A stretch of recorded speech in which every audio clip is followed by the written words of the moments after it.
Kaj narediš, ko tvoji neposredni tekmeci pripravijo hude izvedbe svojih modelov? Ja nič, narediš hudo izvedbo še sam. Kaj pa ste mislili? Tole je Peugeot 208 XY. Pravijo, da bo bolj všeč ženskam. Ampak so se očitno zmotili, saj zaradi teh spoilerjev in bolj agresivne podobe očitno bolj privlači moške. In če še niste pozabili srednješolske biologije, potem veste, da imajo ženske 2 kromosoma X, moški pa smo XY. Tako kot tale 208. Pri Peugeotu pravijo tudi, da XY ni različica, za katero bi se kupci množično odločali, ampak bolj nišna zadeva za krepitev znamke. Svoj dinamični karakter krepi s širšimi koloteki in ostalimi dodatki, zaradi katerih deluje nadvse dinamično. Tale testni pa to potrjuje še z najmočnejšim motorjem v ponudbi, 1,6-litrskim bencinskim THP-jem s 156 konjskimi močmi. Lepo potegne, ampak tega motorja sem že vajen, zato so mi bistveno bolj všeč vsi ti osneni dodatki, panoramska streha in nadvse podoba, ki je bolj športna in agresivna. Peugeot skratka sedaj ima predstavnika, ki lahko konkurira Fiesti ST in Clio RS, ampak ne tega.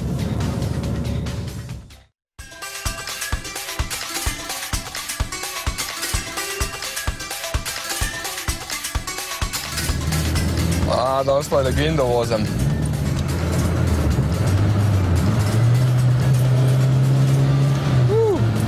Let nazaj, 29, je Peugeot že pokazal, kako si oni razlagajo besedo mali športnik, ker so takrat začeli izdelovati model 205 GTI. Najprej z dobrimi 100 konji, potem pa še močnejše variante, ampak vsem skupaj je bilo, da so ti avtomobili šli kot strela.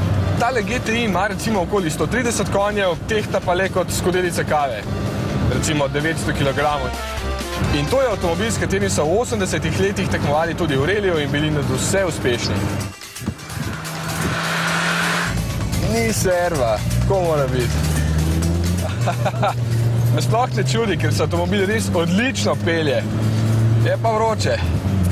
Spreminjanje smeri je hipno, podvozje je precej trdo, ampak udobno, volan pa prijetno težak, da imam ves čas res super občutek. In tole je odličen primer, kaj pri športnih karakteristikah pomeni majhna masa. To je legenda, to je GTI.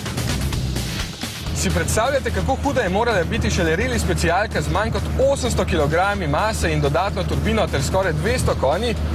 Nič čudnega, da so z njo zmagovali kot za šalo in takšnih so okoli 200 potem naredili še serijsko. In ti danes stanejo več kot novi BMW M3, da si boste predstavljali, kako zanimiv je ta avtomobil. Ampak ta ni pravi.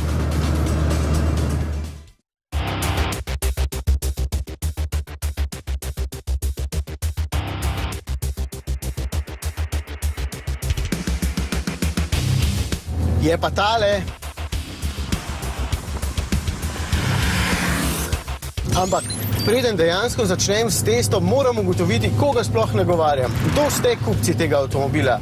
Ste to tisti, ki ste v mladosti imeli 205 GTI in bi radi na moderen način izkusili vozniško mladost? Morda ste to mladi, ki si lahko privoščite malčka za 23 000 € in hočete, da vas pritisne v sedež, obenem pa vam oznaka GTI zelo diši. Kaj pa vem? Najbrž oboji in še kdo.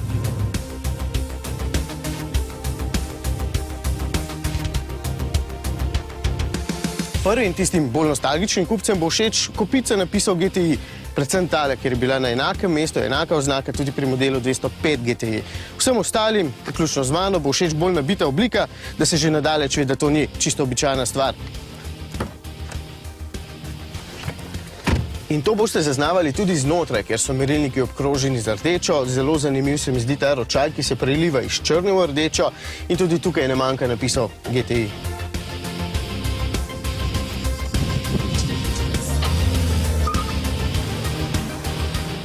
Pri Peugeotu so se odločili, da bo GTI na voljo le z ročnim menjalnikom in s 3 vrati, kar je popolno nasprotje od 5-vratnega Clio RS s samodejnim menjalnikom.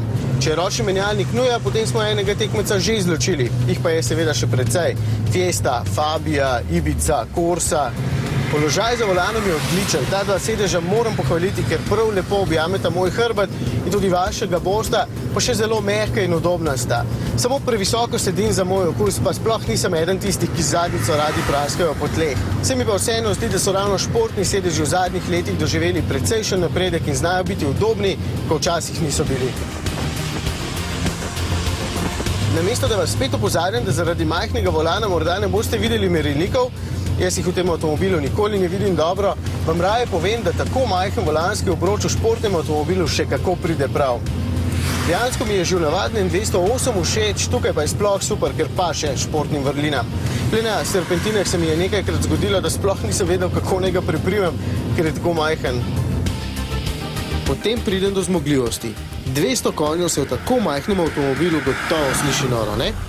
In dejansko tudi je, ampak eno je moč in drugo je užitek, ki ga takšna moč lahko ponudi. Pa sploh ni nujno, da gresta ti dve stvari z roko v roko. Ta moč prihaja iz 1,6 litrskega turbobencinskega motorja. Danes so itak vsi takšni stroji prisilno polnjeni. In če je to prednost zaradi manjše porabe goriva, zaradi manjšega izpusta emisij in zaradi navora skoraj iz prostega teka, je slabost motor brez kakršnega koli karakterja. Resno, vse gre fino, lepo zvezno, nič butajoče, ampak kje je zvok, kje so vrtljaji, kje je zmožnost natančnega doziranja plina, ko sem v sredini zavoja? Vse, kar slišim od motorja, je nežno pihanje turbine, vrtenje se zaključi pri 6000 in popolnoma brez drame.